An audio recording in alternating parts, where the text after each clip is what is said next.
Hi, everybody, and welcome to the very first Parenting with Goddard webinar. As part of our commitment to you, our Goddard community, we are focused on providing relevant and actionable resources and guidance to help you navigate your parenting journey. Now, as you've hopefully seen on GoddardSchool.com, we have a wealth of new content for you, including the Parenting with Goddard video series that we released over the summer, featuring experts from Goddard Systems and our Educational Advisory Board, discussing tons of timely topics like helping children cope with separation anxiety and using stories to support children's development. We also have a robust library of content covering a wide variety of subjects. And moving forward, we're going to be continuously releasing new and updated content across a variety of media to ensure we're meeting your needs. Tonight is a really big milestone in this process as we kick off our Parenting with Goddard webinar series. We aim to produce a steady cadence of webinars like this moving forward, so please be sure to frequently check back to the Parenting with Goddard page on our website for the latest and greatest information and to register for upcoming sessions, including our next one on November 15th, focused on instilling gratitude in children. Now, before we get started, I just want to go over a couple of quick details. Many of you, so many of you submitted questions as part of the registration process, and we will be tackling as many of those as we can during tonight's session. If you have additional questions, you can ask them via the chat feature. I can't promise we'll get to everything, and candidly, we probably won't, but we're going to do our best. If you're watching the session live, we will send you a recording afterwards, so if you miss something, don't worry. And all of the attendees, you are all muted, so don't worry, we cannot see or hear you. So with that, let's get right into it. I am Chaz Kurtz, Public Relations Manager at Goddard, and your host this evening. Far more importantly, I am the father of 3 young children. I have a 7-year-old daughter, an almost 5-year-old son, and a 14-month-old daughter. So on a personal level, I am really excited about tonight's conversation, and I'm looking forward to gaining some knowledge that will surely benefit my wife and me at home. But enough about me. I know you're not here to listen to me speak. So I am thrilled to welcome the star of tonight's session, Dr. Lauren Starnes, Goddard Systems Chief Academic Officer. Dr. Lauren is a distinguished early childhood education leader. She's a widely published author and lecturer, and notably, her book, Big Conversations with Little Children, was released earlier this year. She joined Goddard in the spring, bringing more than 2 decades of experience in education, including curriculum development, evaluation, and implementation, as well as teaching and consulting in the fields of preschool, special needs, and elementary education. Dr. Lauren is also the mother of 2 boys, so she has the personal parenting perspective to augment her extensive professional experience. Dr. Lauren, thank you so much for joining us tonight. Thank you. It's my pleasure to be here. Now, we are here tonight to talk about a very important topic, social emotional learning. Now, we know this topic is resonating with parents, not only because of the incredible reception we received to tonight's session, but also because Goddard, over the summer, conducted a survey of more than 2,000 parents of children ages 0 to 6. And 70%, yes, 70% said social emotional learning is the most important growth area for their children. So to set the stage, Dr. Lauren, I think it's important to define what exactly social emotional learning is. So please allow me to pose that as our first question as we get right into it. What is social emotional learning and why is it so important? So that's a great question. Social emotional learning is one of those terms that we're hearing increasingly over the past few months and even over the past few years. So social emotional learning is really 4 elements. The first is teaching a child how to label and identify emotions. This means for a young child, not only teaching them the language of emotions, angry, sad, frustrated, happy, etc., but helping the child learn the body signals that would indicate to themselves what they are feeling, such as teaching a young child that when my fists are clenched and my face is hot and I'm breathing heavy, I'm feeling angry. And angry is the word that goes with that. The second element of social emotional learning is helping the young child identify emotions in others, learning to read the social cues, the behavioral cues, the facial expression of other people. And that might mean helping the young child learn that when their friend is crying, it might not be the right time to throw a ball to them. But if their friend is crying or showing emotional upset, it might be a great time to sit next to their friend quietly and maybe even put their hand on their leg as a soft gesture of support. The third piece of social emotional learning is teaching the young child how to interact in different social situations. And the fourth is teaching the child how to make decisions, how to navigate everyday conflict, such as how do I ask for the school bus toy when my friend has it, and also how to confidently seek help. And you asked the second part of that question, why is this important?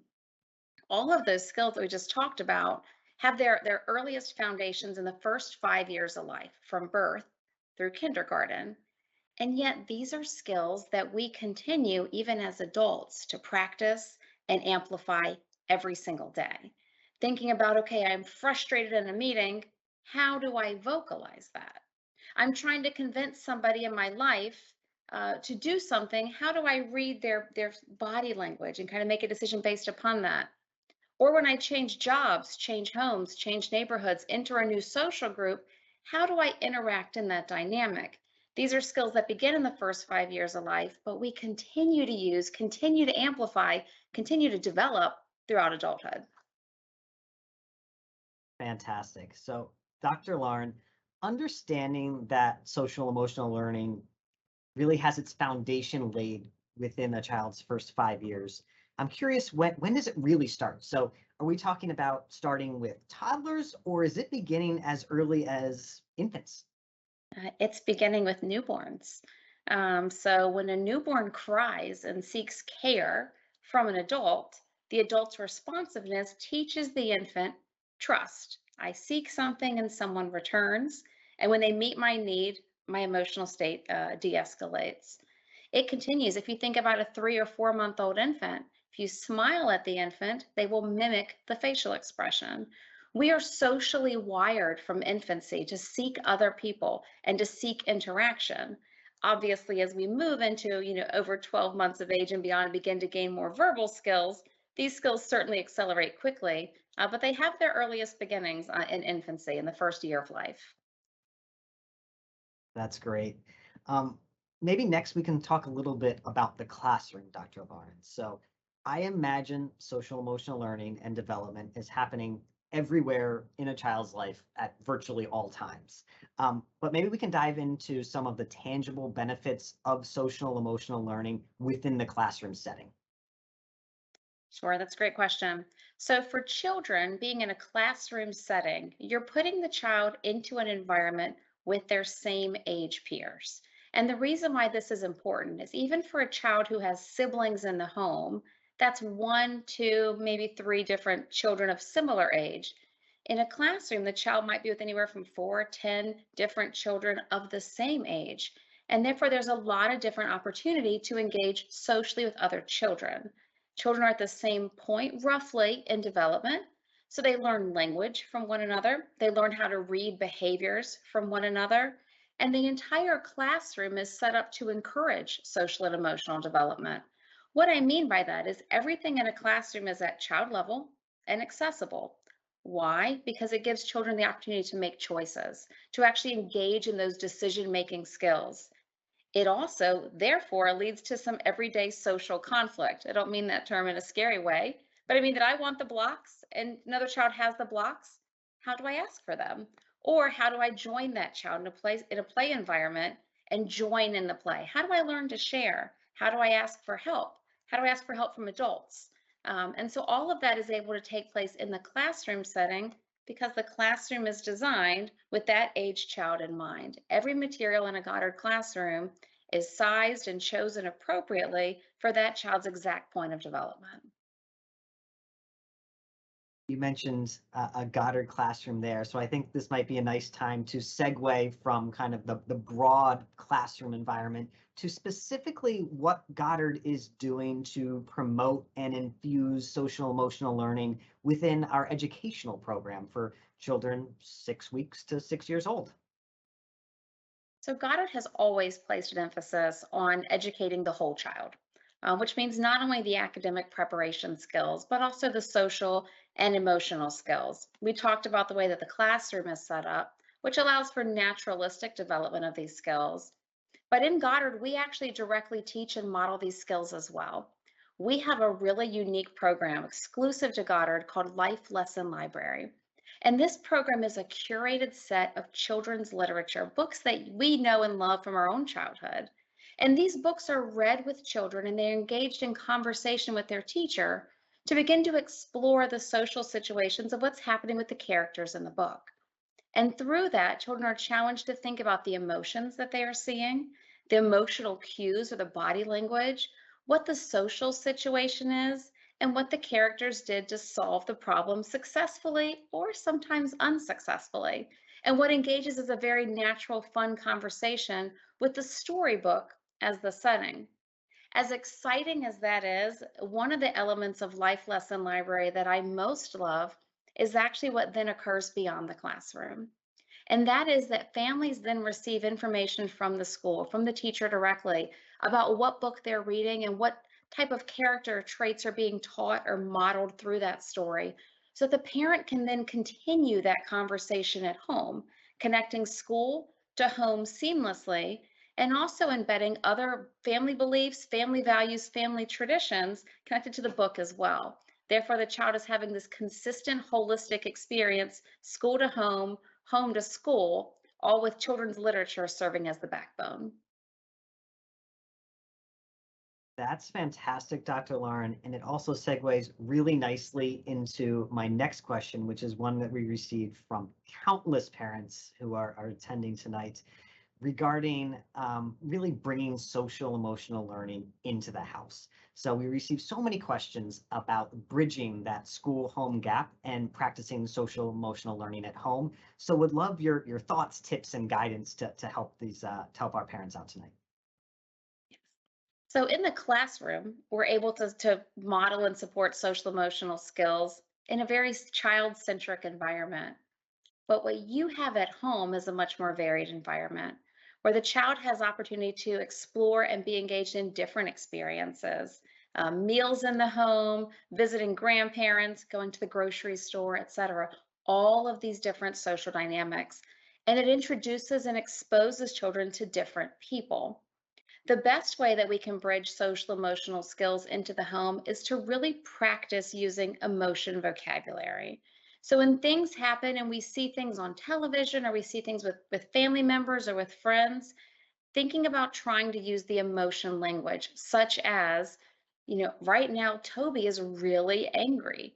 He built his block tower really high, and our dog Champ just ran through the living room and knocked it down, and now Toby is very frustrated. Actually, labeling and using the emotion words. It's also important to then point out to children where we see emotions being expressed, either in facial expressions or in behaviors. And then thinking about that third component, the social dynamic, exposing children to different social situations. It's important that we as adults take the time to talk to our child, regardless of age, infant, all the way through older children, about what the social experience they're about to experience, what they can expect to see or hear, what kind of behaviors they may see, what behaviors we would like to see in the child, and why. And we're basically giving the child what's called a social script or a set of expectations. And that's really important because obviously what the child experiences beyond the school is far more varied. And so really that home social and emotional learning is critical to creating that well-rounded experience and that well-rounded development for that 0 to 5 year old child. That is fantastic advice. And I have another question that's really, it's a follow-up question. And this was one that we received from a parent, and I thought it was a particularly interesting one. And it was from a parent asking how to teach emotions and really how to aid in their child's social emotional development when they themselves haven't mastered their own emotions or struggle to verbalize their own emotions. So how can you be the teacher when you haven't actually mastered the content yourself? So this particular parent was worried about not wanting to set a bad example or confuse their child. So really the question is, are there specific behaviors to promote social emotional learning at home that are particularly helpful for maybe some parents that haven't mastered their own emotions? It's a great question. We're not all highly expressive people. And the nice thing is, not all children are highly expressive children either. So, even for a parent who themselves struggles to verbalize how they're feeling, it's important that we still make the effort to point out different situations.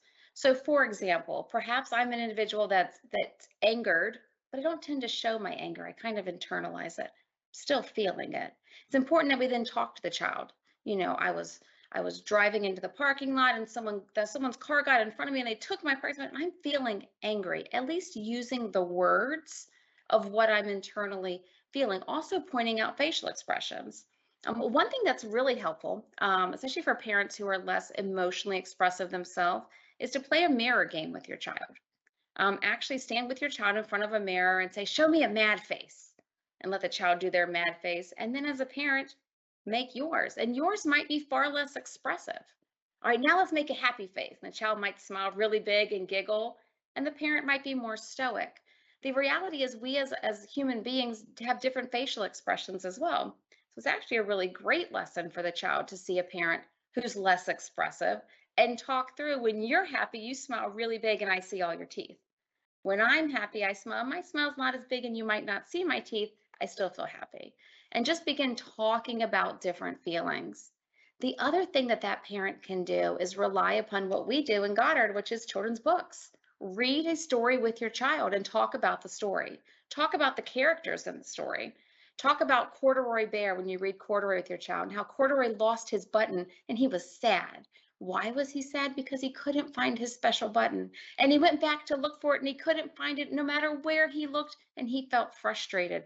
The words are actually in the book, and we as adults can use the storyline to help guide the conversation if we're not as comfortable talking about how we ourselves are feeling internally.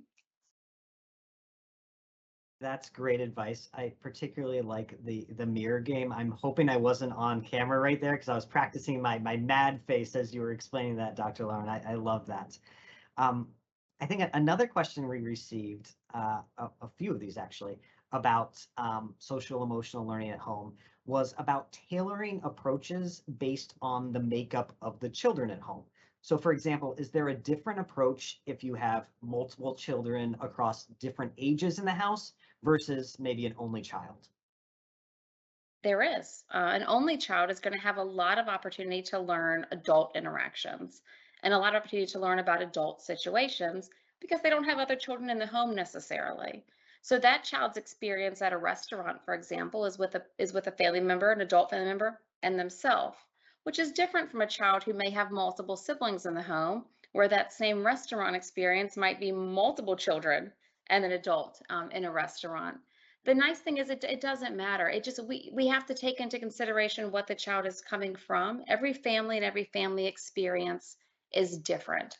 Certainly a family home that has multiple children is going to have different opportunities to talk about social and emotional learning as children are developing across those early years, and more verbal or more expressive with different emotions. But just like, again, the prior question, where we as adults are not all equally expressive, neither are children. And so it's important for a parent to really take note of what their child is showing. Take the time to script what you're seeing. So perhaps saying to your child, "I see that your eyes are really wide and open and you've got a big smile and I see your teeth and you're giggling, so I know you are happy." As funny as that might feel for us as an adult, what we're telling the child is, what are the behavioral indicators that I'm using to know how you are feeling? The child will then begin to mimic that back, whether that's with other children or whether that's with other adults. That's great. And I'm gonna build on that conversation, Dr. Lauren, and ask a question that we received from a few parents. And that was, what are some techniques to help particularly young toddlers express their emotions when maybe they can't fully communicate their needs or concerns? Are there particular techniques or strategies that you would recommend for parents of children that particularly young toddler age? There are. We see higher levels of tantrums in young toddlers, and part of the reason is because they lack the verbal skills to say, I'm frustrated and I want another cookie. Instead, what they're doing is throwing a tantrum because they're overwhelmed and they're having a hard time making sense of their physiological or body reaction and being able to pair it to an emotion. The best thing to do for toddlers, particularly low verbal toddlers, is to actually take a perspective of sports casting. And you are going to feel ridiculous doing this, but you're going to de-escalate a tantrum very, very quickly. And what you do is you start talking about the situation in the third person. So Cleo wanted another cookie. Mom said no. Cleo's crying and she's stomping her feet and she's yelling really loudly because she wants another cookie. And I wish Cleo would say, Mommy, I want more, and perhaps even using baby sign. And while you're going to feel funny talking in the third person about your child and the experience, you're going to capture the child's attention because one, they'll realize this is awkward, right? I'm not being corrected, nor am I getting my way. I'm having the situation told back to me. But what's equally important is the parent is telling and modeling what should be done instead.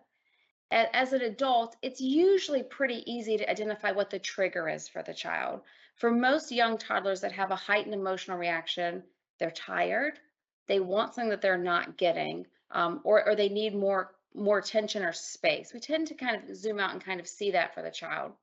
So rather than immediately meet the need, or rather than remove the child from the situation, we need to talk the child through what's happening. Because the ultimate goal is that eventually that child, Cleo, can say, I want more cookies.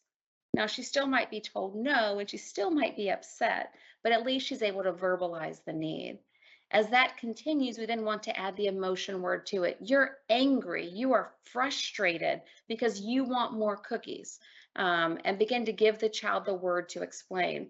The more words that the young toddler begins to acquire, the less likely they are to tantrum and the less likely they are to show other acting out behaviors such as biting, such as yelling, etc. That is great actionable advice. I know I will be going back and watching this recording, and that is a particular section that I'm going to pay a lot of attention to. Good stuff, Dr. Lauren. So let's maybe shift direction a little bit here. So we received a lot of questions about correcting behavior that parents want to discourage, not just in young toddlers, but maybe in their 4, 5, 6-year-olds as well. So for example, laughing when a friend is upset or saying, this is gross, or I hate that. Do you have guidance for how to correct undesired behavior in a really socially and emotionally responsible way? It's a great question. We know that children are relatively unfiltered. And as they become more increasingly verbal, so thinking of our 4, 5, 6, all the way through teenagers, they tend to say what they think in the moment. And while we as adults want to quickly correct it, in fact, that was actually your question, correct it. The better approach is actually to help the child see it from a different lens, actually giving them some empathy. So you gave the example of a child who laughs when someone falls. So rather than immediately scolding the child for the behavior, what we could say instead is, if you fell down, how would you feel? And the child might say, well, embarrassed, right? Scared, sad. Okay. And if you were feeling embarrassed or scared or sad, would you want someone to laugh at you? And the child's going to take a moment and you're actually forcing them to take a different lens. And most likely, even a 3 or 4-year-old would say no. Okay, so what would you want someone to do instead? And this is going to take time. Well, I'd want someone to help me, right? Or I'd want someone to get me a Band-Aid, or I wouldn't want someone to point at me and laugh. Okay, so now let's think about the person that we just saw fall. What should we have done instead? And you're not necessarily correcting it, because generally speaking, children are not doing this to be malicious. They're doing this because it's different. It's something unexpected in the environment. And so rather than correct it, we want to give them the more appropriate response to the situation. The child that screams out, that's gross. Again, depending upon the situation, we might say, wait a second. If that were you and that happened, and kind of helping them walk back through it. If it's your own child, you might be able to say, remember last week when we were at, and this happened, and the child can then kind of take the, oh yeah, right. What if someone had screamed, that's gross? And just giving them a chance to reframe the situation, telling them the appropriate response, and then prompting them to tell it back to you. And that's really important because we're not just telling the child what not to do, we're telling them what to do and taking a very purposeful approach to using emotion language and also helping the child develop a better sense of empathy. That's great, Dr. Lauren. And another topic, semi-related, that we received a number of questions on was how do you deal with, how do you accept rejection?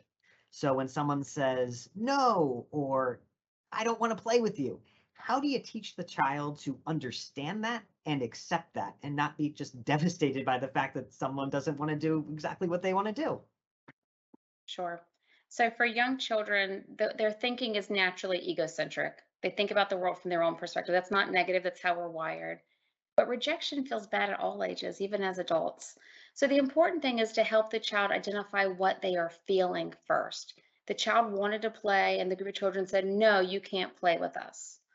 So taking the child that was rejected and saying, how do you feel? Well, I feel sad. Why? Because I wanted to play with them.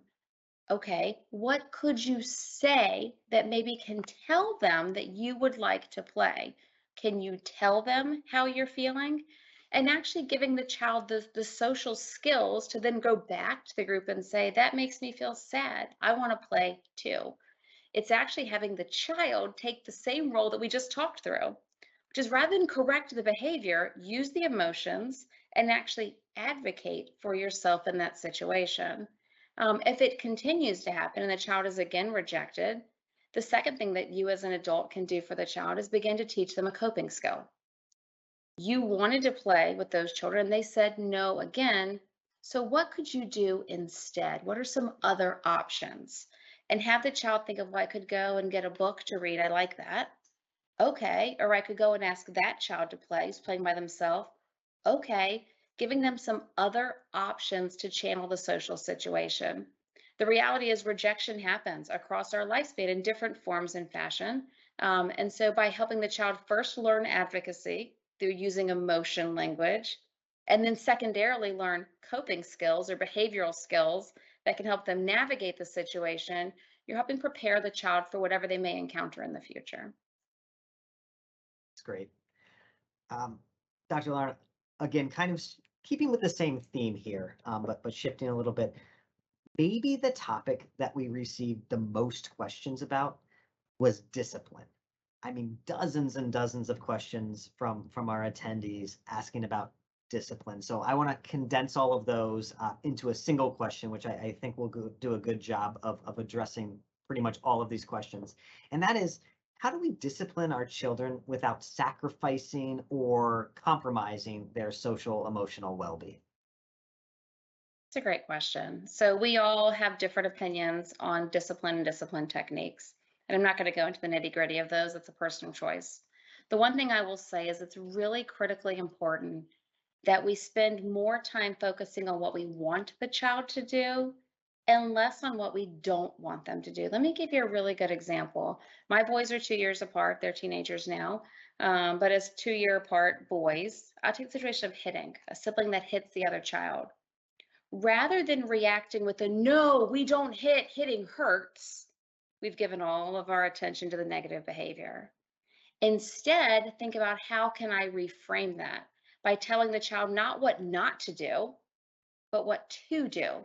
We use soft touches, right? We give personal space. We don't push. We use our words. We ask for help. We ask an adult if we need help, giving them different strategies. The problem with trying to correct behavior we don't like is that children are not able to automatically assume, oh, no hitting means soft touches. They don't have the ability to see the opposite necessarily. Older children can. We as adults certainly can. You tell me not to run and know that I should walk. But for a young child, you tell me not to run, I might run faster or jump or crawl because I don't necessarily automatically interpret the opposite as the desired alternative.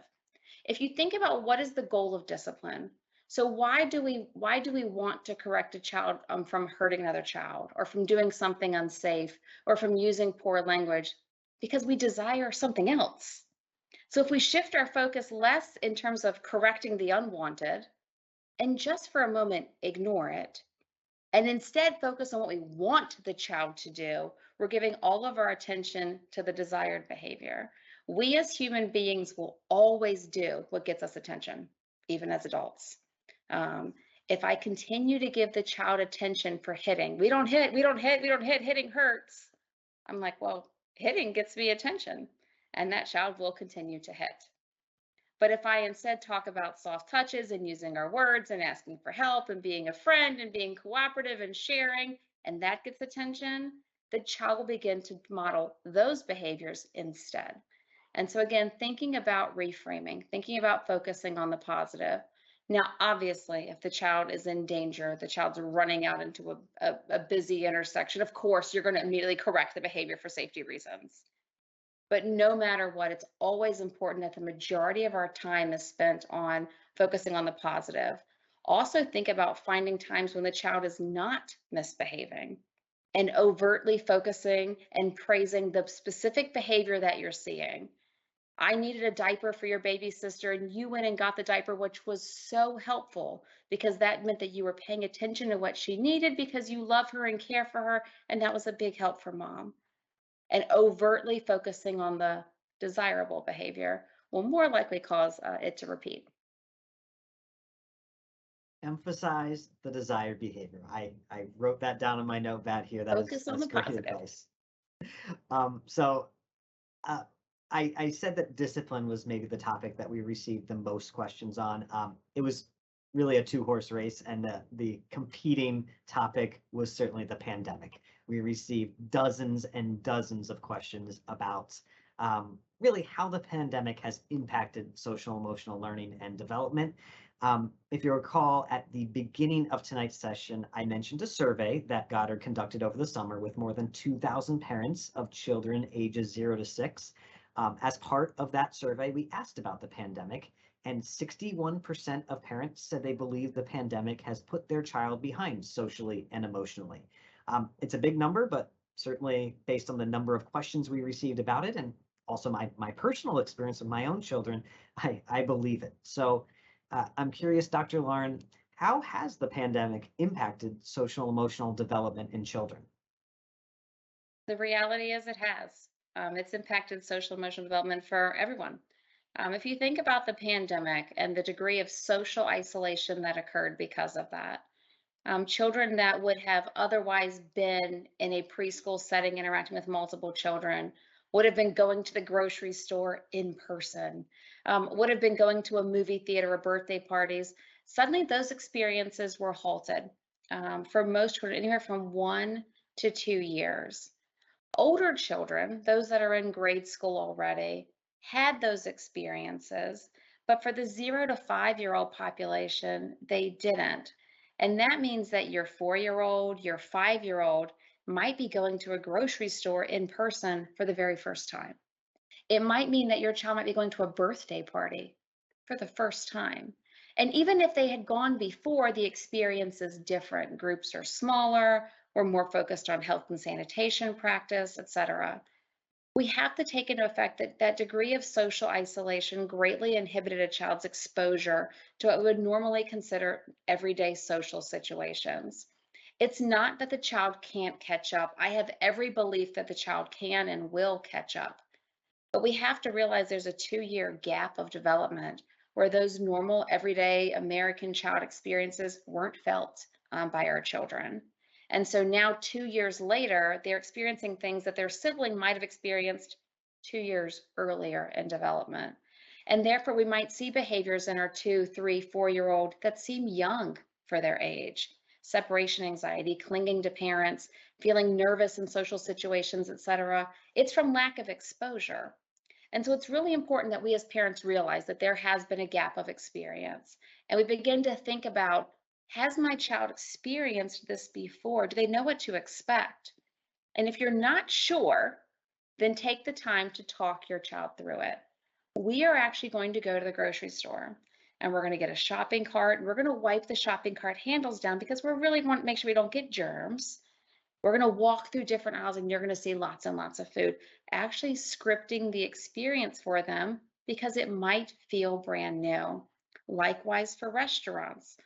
Likewise for some children going to preschool or kindergarten for the very first time. And so taking the time to give the child the expectation, pausing, asking the child questions. What questions do you have? How do you feel about that? And letting the child talk through their emotions, keeping in mind that there is going to be a gap of experience, and therefore we are going to see some behaviors again in older children that we might not normally have expected. They just need a little bit more time, a little bit more patience to catch back up.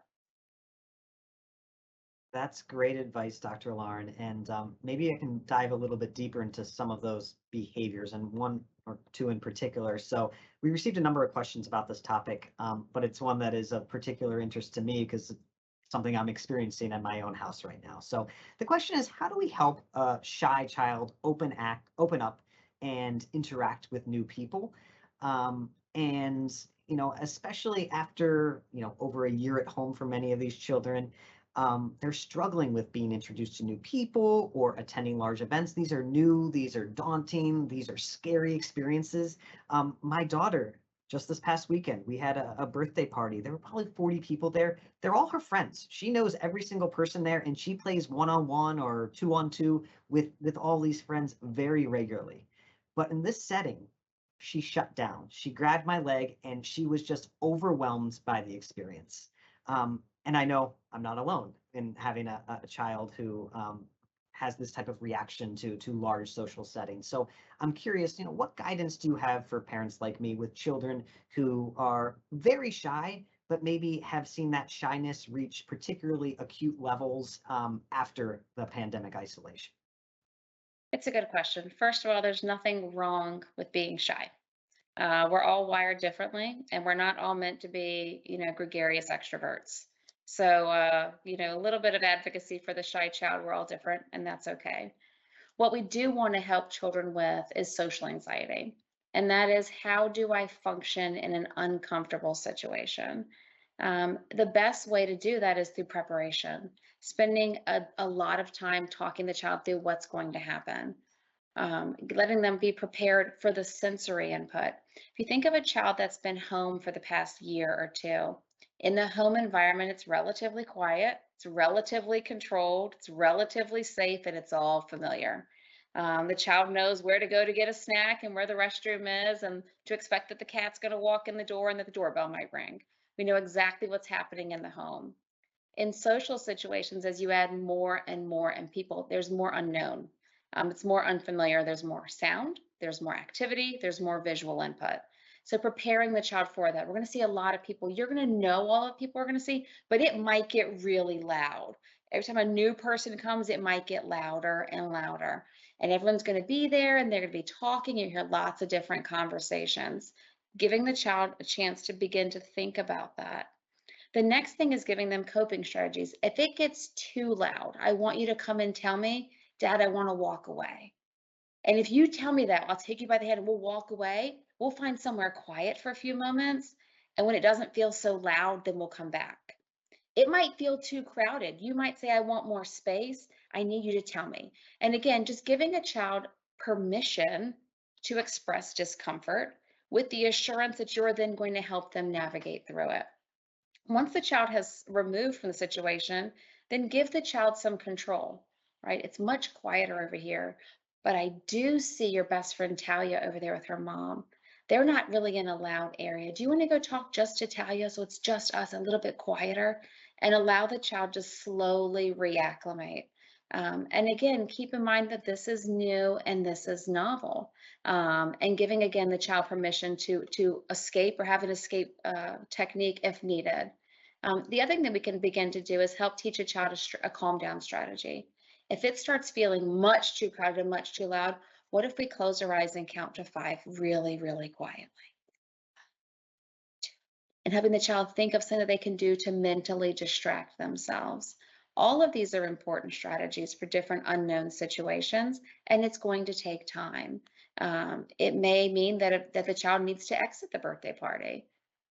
What's really important though is that you as a parent continue to reintroduce the child to the situation again and again and again. We're going to do a birthday party again next week, and it's a different friend. It's going to be at a different place, and talk them through it again and encourage them to try again with repeated exposure, with permission to have control of the situation, exit if needed, and giving them some calm down strategies. You'll find that with time, the child will gradually acclimate. Doesn't mean that your child's going to become outgoing and gregarious. Thankfully, we're all made differently, but hopefully it doesn't mean the child's able to acclimate and adjust more readily.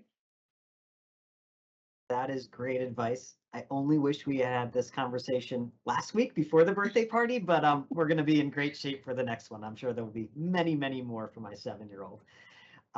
So continuing with the pandemic, this was a question we received quite a bit. Many parents have had to have challenging conversations with their children about it. All of us have been impacted by the pandemic in some way, some of us in far more acute ways than others. So as the author of a book focused on having big conversations with young children, what guidance can you offer parents for having conversations about not only the pandemic, but maybe also helping children through transitions, such as moving to a new home or welcoming a new sibling or experiencing a divorce, for example? Sure. We know that young children ask big questions of us as adults all the time. And the first thing we want to do is actually ask questions back to the child to really clarify exactly what information the child is seeking. We don't want to make assumptions and give the child a long, lengthy answer when they really had just a really simple yes no question. So it's important that you first, as a parent, really clarify. So you're asking about COVID. Are you wondering why some people are still wearing masks? Whatever it may be, asking very specific questions to narrow the focus. Then giving the child a very simple, very discreet response that's true and honest, but developmentally appropriate. Very simple, matter of fact, fewest words possible. Afterward, it's always important that you ask the child, how does that make you feel? Um, and that's giving the child permission to then express if what you have shared with them is triggering fear, anxiety, sadness, or nothing, or joy. Um, Pause, give the child time to listen to what you've said, reflect on how they're feeling, and ask questions in return. Being ready and prepared to field all kinds of different questions that the child may ask. You're right. My book addresses 35 different topics that children ask about, from violence to race to divorce to death to COVID and the pandemic. And in there talks about developmentally, what are some questions that we can expect children to ask? But the most important thing is giving the child permission to ask questions and always telling your child, you can ask me anything. Because it's really important that the child feel like any question is safe with you. And therefore, as future things come up and children overhear future topics, they know that it's an okay place to go to their parent, to go to their family member and ask those questions. Just always follow that by asking the child how they feel in response to what you've shared. That's great, Dr. Lauren. And you mentioned your book, which is a tremendous resource. I've read virtually every chapter in it. It's fantastic. It's available on Amazon for anyone who wants to check it out. But we received a few questions as well about resources to help parents and caregivers learn more about not just social emotional learning, but also advocating for it in their children's experiences. And also, are there any specific benchmarks to gauge their children's social emotional learning? So kind of a two-parter there for you. So I would certainly encourage parents to go to our GoddardsSchool.com website, which has a wealth of resources, including parenting under 5 videos, which include different videos on all kinds of different social and emotional developmental behaviors that we might see, separation anxiety, just different parenting topics that we encounter raising young children. I would also encourage parents to go to healthychildren.org, which is the American Academy of Pediatric website. And there you will see American Academy of Pediatrics milestones for what you should expect to see in different children across different ages. I would also encourage you to talk to your child's school, partner with your child's teacher, ask them what they are seeing, and use them as a resource. Again, we know that raising children, we say it takes a village, but really the stronger the school-home partnership, the more we can support children if we think that we're seeing any kind of concerning behaviors, or if we're just curious about what we should be seeing in our child at that given age. It's great. Really, really helpful for our audience and myself as well. So, Dr. Lauren, we have covered a lot of ground tonight. And for some of our audience, I imagine maybe this was all a bit overwhelming. So I'll close with a question that we received from a parent that I think is a particularly good one. And that question is, what's one simple practice I can incorporate in my daily life to enhance my child's social and emotional growth? The simplest thing is use emotion vocabulary yourself. I am feeling happy because I am sad that I am worried that it's going to be very cold in the morning and we might need to wear our coats. I am so excited that grandma is going to be coming because we have not seen her in 2 months. Using emotions in your language allows children to begin to identify how they themselves are feeling. And if you take it one step further to then explain the behaviors behind that, you might see me smiling and giggling and looking at my phone because grandma's coming this weekend and I am so happy about that. Um, Allows the child to also begin to interpret the nonverbal. The more we make emotion vocabulary and emotion experiences part of our everyday communication, the more we are arming our children to express themselves, to advocate for themselves, and to better interact in a social world. Fantastic. I think that's a really strong way to close. So, Dr. Lauren, lots of great information shared tonight. Thank you so much for taking the time to share your wisdom with us on such an important topic. I learned a lot. I hope everyone else did too. So as a reminder, for those of you watching live with us this evening, we will be sending you a recording of this session via email, so keep an eye out for it in the coming days. Also, we will be sending you an FAQ document that addresses some of the top questions that we've covered this evening, as well as a few that we did not get an opportunity to get to. So I'm sure that will serve as a very valuable resource for all of you. Now, before we go, allow me to quickly plug our next Parenting with Goddard webinar one last time. So again, it is November 15th, 8 p.m. Eastern again. Dr. Lauren will be back, and this time she will be joined by Dr. April Poindexter, Goddard's Director of Early Childhood Education Programs, to discuss gratitude and giving back. It's all about really instilling gratitude in young children. So it's a very timely topic as we enter the holiday season. So be sure to register. Go to goddardschool.com. You can actually register starting this evening. And speaking of our website, we are constantly publishing new content, so be sure to check back often for the latest and greatest parenting resources. Dr. Lauren, again, on behalf of all of us, I thank you for tonight's session and look forward to doing this again next month. Thank you, everyone.